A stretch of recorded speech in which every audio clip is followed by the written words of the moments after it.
একই হর বিশিষ্ট ভগ্নাংশে পরিণত করতে হবে। দুটো ভগ্নাংশ দেওয়া রয়েছে ক ও খ।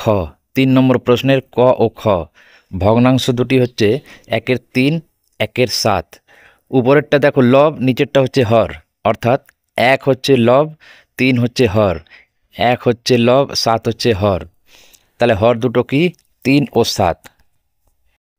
একই হর বিশিষ্ট ভগ্নাংশে পরিণত করতে গেলে আমাদের কি করতে হবে? হরের যে দুটো হর দেওয়া রয়েছে তাদের গুণিতক বার করতে হবে, অর্থাৎ নামতা লিখে যেতে হবে এখানে। যেমন ধরো 3-এর গুণিতকগুলি হলো 3-1-কে 3, 3-2-গুণে 6, 3-3-কে 9, 3-4-এ 12, 3-5-এ 15, 3-6-এ 18, 3-7-এ 21, 3-8-এ 24, 3-9-এ 27, এইভাবে লিখে যেতে হবে। এবং 7-এর গুণিতকগুলি হলো ওই নামতা লিখে যেতে হবে। 7-1-কে 7, 7-2-গুণে 14, 3-7-এ 21, 4-7-এ 28, 5-7-এ 35, 6-7-এ 42, এইভাবে লিখে যেতে হবে। তাহলে দেখো 3-এর গুণিতকগুলি এবং 7-এর গুণিতকগুলি, এই দুটো গুণিতকের মধ্যে একই গুণিতক কোনটা? এখানে দেখো উপরেও রয়েছে 21, নিচেও রয়েছে 21, অর্থাৎ 3-এর গুণিতকে 21 রয়েছে, 7-এর গুণিতকে 21 রয়েছে। এই দুটো গুণিতককে আমরা বলবো সাধারণ গুণিতক। তাহলে 3 ও 7-এর সাধারণ গুণিতক হচ্ছে 21।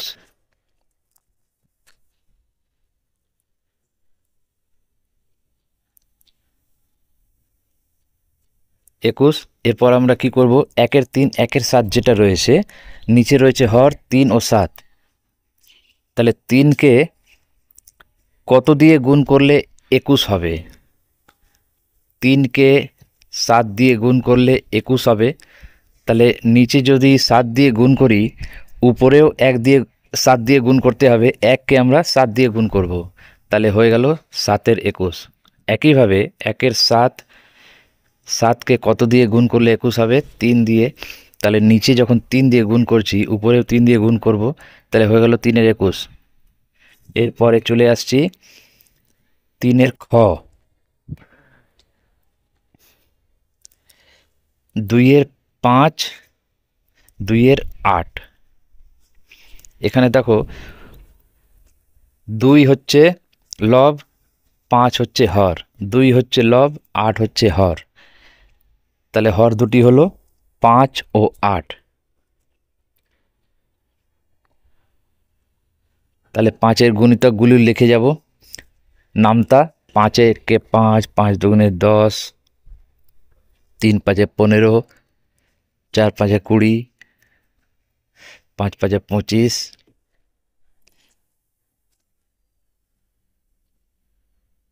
এইভাবে আমরা কয়েকটা লিখে যাব। তারপরে 8-এর গুণিতক লিখব। 8-1-কে 8,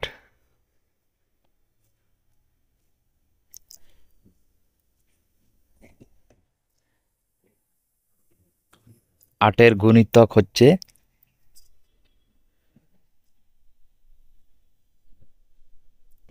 8-1-কে 8, 8-2-গুণে 16,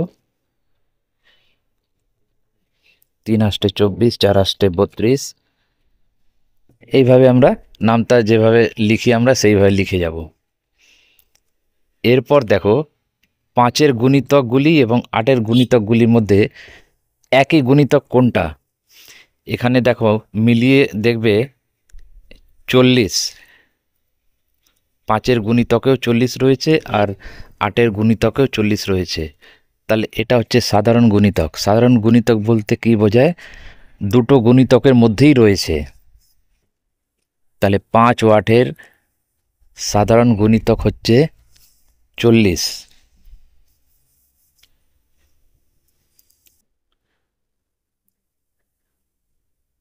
তাহলে 2-এর 5 লিখলাম।